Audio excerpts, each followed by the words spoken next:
Situation Fecafoot Mincep.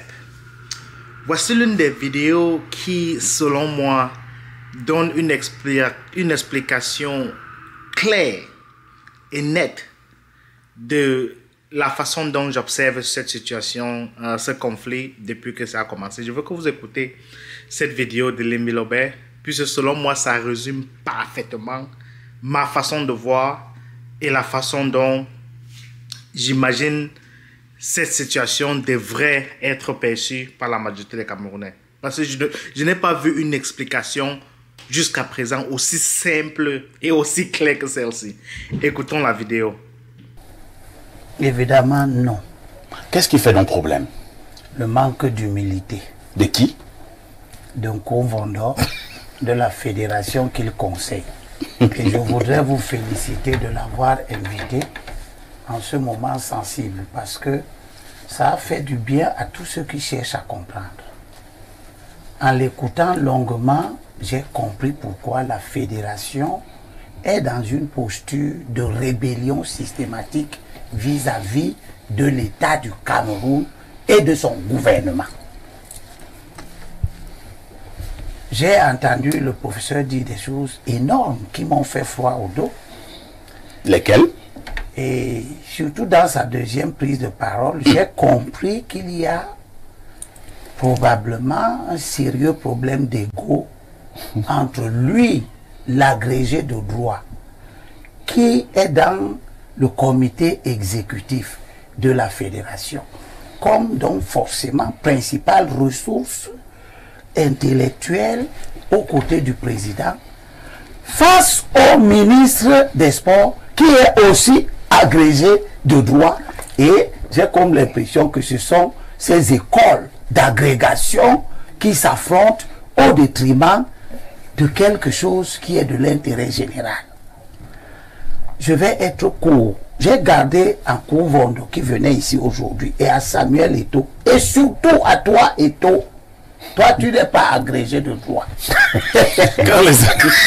Toi Eto'o, tu n'es pas non plus chef politique. Kouvondo est un chef politique qui veut renverser le gouvernement. Et qui est à côté de toi, et j'ai peur qu'il t'utilise pour renverser le gouvernement. Le roi Salomon conseille dans Proverbe chapitre 22 verset 4. Le résultat de l'humilité, c'est la richesse et la gloire et la vie. L'humilité. Je termine. Je n'accepterai jamais que dans un pays normal, et je souhaite que le Cameroun soit un pays normal, une organisation de droit privé qu'on appelle la Fédération camerounaise de football, qui est l'émanation des clubs de football, pour avoir des relations avec des institutions supranationales, se prévalent de la capacité à déroger à l'autorité du gouvernement. Ce que Kouvondo vient de dire montre que si nous voulons la paix, il faut dissoudre la Fédération camerounaise de football. Ah bon? Et empêcher à l'avenir que des acteurs politiques ne viennent à l'intérieur d'un organe qui, lui, ne doit pas faire la politique. Et doit faire la politique du gouvernement. Qu'on aime ce gouvernement ou qu'on ne l'aime pas, la fédération doit faire la politique du gouvernement telle que voulue par le chef de l'État, élu de la nation. Je ne transige pas là-dessus. C'est l'État qui possède les stades. C'est la fédération à des stades. Et que c'est avec la fédération que la CAF et la FIFA traitent. Les FIFA, CAF n'ont qu'à demander à la fédération de leur donner des stades. Mais si les stades appartiennent à l'État du Cameroun, dirigé par le gouvernement, alors, si vous voulez utiliser les stades du Cameroun, vous demandez à celui qui les possède. C'est une question d'humilité. Si je veux utiliser la voiture d'un Kouvondo pour remplir les missions que gouvernement m'a données, chaque fois je vais rentrer lui demander que est-ce que la voiture est disponible. C'est une question d'humilité. C'est ça qui et même de bon sens. Parce que si la fédération avait l'humilité de demander au gouvernement, représenté par le ministre des Sports, en charge de l'implémentation de la politique de la nation, définie par le président de la République, que, monsieur le ministre, quels sont les stades que vous pouvez mettre à notre disposition? Le ministre allait consulter son outil qu'on appelle l'ONIES, et l'ONIES allait leur dire, nous, en l'état actuel des choses, c'est Yaoundé que nous vous proposons d'utiliser. Terminé. Et je rappelle, pour sortir, que j'appartiens à la génération qui a vu sous le président Ahidjo la fédération camerounaise et le gouvernement fonctionner dans un tandem. Je n'ai jamais appris qu'il y avait ce genre de choses parce que le président était fort, l'État était fort et n'acceptait pas d'un ton que n'importe qui s'arroge les prérogatives de l'État sous le prétexte d'un juridisme que je viens d'entendre ici aujourd'hui. Et je demande à tous les membres du gouvernement, comme un seul homme, au nom de l'autorité que l'État doit avoir, le gouvernement, de se solidariser autour de son ministre, quitte à ce que les convents et les autres retournent chacun chez lui s'occuper de ses affaires. Comme vous l'avez suivi tantôt, comment Elim Bilobé a expliqué dans cette vidéo aussi, ça c'est la façon, selon moi, ça c'est la même vision que j'ai en ce qui concerne cette affaire Fecafoot Mincep. C'est la même vision que j'ai en ce qui concerne cette affaire. Parce que, selon moi, c'est une affaire interne entre un membre du gouvernement ou du parti RDPC, qui est le ministre Mola Kombi, et Samuel Eto'o, qui est un soutien de ce gouvernement-là. Parce que plusieurs personnes essayent de soulever l'argument selon lequel Samuel Eto'o n'est pas membre du RDPC. C'est vrai, il n'est peut-être pas membre, mais il est un soutien ouvert de ce gouvernement-là. Et une fois que tu décides de t'amener sur la table du diable, il faut t'attendre à ce que tu deviennes part de son menu. Il faut s'attendre qu'à un certain moment ou un autre, si tu n'es plus capable de satisfaire ou d'apporter au diable ce dont il a besoin pour maintenir son royaume, sois prêt à ce que toi-même tu peux être transformé en agneau de sacrifice. Donc, la façon selon laquelle j'observe cette situation-là, c'est que Samuel a décidé de faire partie d'un régime. On ne l'a pas forcé. Il a vu, il a regardé ses soutiens. Il a regardé, il s'est dit, s'il veut impacter le football au Cameroun, il faut qu'il fasse partie de ce gouvernement-là.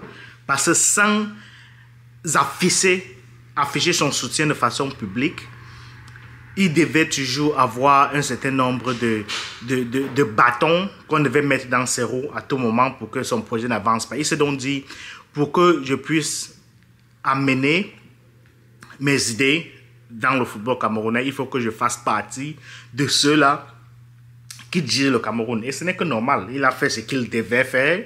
Mais ce qu'ils ne se rendent pas compte, c'est que ces gens-là, avec qui tu as décidé de t'associer, ils ont une façon de fonctionner. Ils ont une façon de faire les choses. Donc, tu ne peux pas vouloir être de leur parti et au même moment, de l'intérieur, tu te dis non, tu vas être capable de changer les choses, ce qui n'est pas possible. Donc, la façon dans laquelle j'observe ce conflit-là entre ces deux-là, pour moi, c'est un conflit entre les membres d'une même maison. C'est un conflit entre les enfants d'un même père. Puisque vous avez vu les dernières vidéos de Samuel Eto'o appelé pour dire papa, chata bien maman, ketchakoutez maman, toutes ces choses-là, vraiment, tu te demandes comment est-ce que une légende comme Samuel Eto'o, plus sur le plan footballistique, c'est que les gens ne comprennent pas, surtout ceux qui se font appeler les Églisiens, c'est que nous tous, nous aimons Eto'o.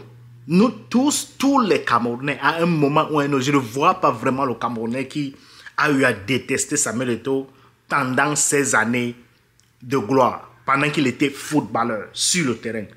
Je ne vois pas. En dehors, si vraiment tu ne le connaissais pas personnellement ou tu étais son ami, je ne vois aucune raison pour laquelle quelqu'un devait détester Samuel Eto'o. Parce qu'il a amené tellement de joie au Cameroun qu'il n'y a pas moyen vraiment de détester ce monsieur. Surtout nous qui avons grandi, qui sont nés et avons grandi au moment où la carrière de Samuel Eto'o a décollé, depuis la Coupe du Monde de 98 jusqu'à 2000. On a vu ces matchs, on l'a vu grandir, on l'a vu exploser. Donc c'est difficile pour les gens de notre tranche d'âge vraiment de détester Samuel. C'est impossible. Mais Samuel Eto'o joueur et Samuel Eto'o dirigeant, ce que les gens ne veulent pas comprendre, que c'est deux personnes différentes. C'est deux domaines différents qui demandent des aptitudes différentes. Et au-dessus de ça, laissons les aptitudes de côté. Au-dessus de ça, maintenant, tu travailles au Cameroun. Tu fonctionnes dans l'environnement camerounais. Vous savez comment ça s'est toujours passé avec les présidents, les précédents présidents de l'Africafoot. Vous savez comment ça se termine toujours. Toujours encore de poisson. Donc, Samuel a voulu, j'imagine, puis je pense que c'est sincère, il a voulu vraiment changer les choses en ce qui concerne le football camerounais. Mais c'est qu'il a dû faire des... Comment est-ce qu'on appelle ça? Il a dû faire les... Tu vois, quand tu veux appartenir à un certain monde, à un certain domaine, tu fais certaines... Je ne veux pas dire sacrifice, mais il a fait les... Oh, j'oublie le mot là. Il a fait les... Bon, le mot va me revenir à un certain moment. Juste pour dire que Samuel, à un certain moment donné de sa carrière, il s'est dit, pour vraiment apporter du sang frais, pour vraiment apporter des idées nouvelles dans le football camerounais, il va falloir faire des concessions. Ça, c'est le mot que je cherchais, les concessions. Ce qui va dire, il s'est dit, je ne peux pas entrer dans ce monde étant 100% clair. C'est-à-dire, mes mots ne doivent pas être vraiment 100% clairs. Il faut que je aille à droite, je convainc, je parle au grand frère, le grand frère parle à tel grand frère, le grand frère parle à telle personne, il s'arrange à ce que, bon, mon arrivée à la présidence d'Africafoot soit un peu facile. Il a eu à toquer à certaines portes pour qu'on lui fasse entrer à l'Africafoot, pour que ce soit plus facile. Puisque je ne pense pas que l'Africafoot consomme beaucoup trop d'argent au gouvernement camerounais pour que celui qui soit à la tête de l'Africafoot soit quelqu'un qui vient de nulle part. Vraiment, ça consomme énormément d'argent.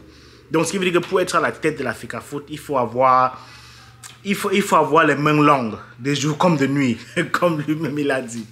Donc, il avait des idées claires, mais ce qu'il va comprendre, c'est que depuis qu'il a décidé de se coucher avec ces gens-là, de devenir un soutien ouvert, public de ce gouvernement-là, il ne doit pas être surpris que les choses comme ça lui arrivent.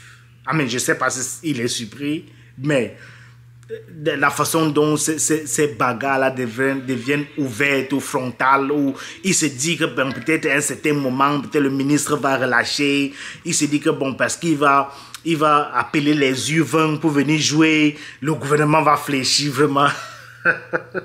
Quand j'ai vu comment il a convoqué les U20 pour venir jouer l'autre jour, j'ai regardé et dit que vraiment, si cette affaire s'y passe, jusqu'à ce qu'il les met dans l'avion, les amène à Garoua, et subitement ces gars-là se retrouvent en train de jouer contre le Namibie, c'est que le gouvernement est foutu. Et aucun membre du gouvernement, j'étais sûr que le gouvernement va mettre tout en jeu pour déjà ne pas être ridicule, parce que le gouvernement ne peut pas accepter d'être ridiculisé par un seul individu, c'est impossible. Donc ils devaient faire tout ce qui était à leur pouvoir pour empêcher que ça se passe. Et vous avez vu ce qui s'est passé, ils sont entrés dans l'avion, on les a fait sortir immédiatement. Donc après ça, je ne vois pas quelque chose d'autre que Samuel peut faire. Vraiment, ça c'est l'humiliation totale. Ça c'est en plus, avec la note du SGPA qui est sortie hier pour dire que les fonds, les financements des prochains matchs contre le Zimbabwe et tout ça pour les préparations contre la Coupe d'Afrique doivent être de nos ministères. C'est foutu. C'est foutu. Ça c'est comme te donner... Ça c'est comme te...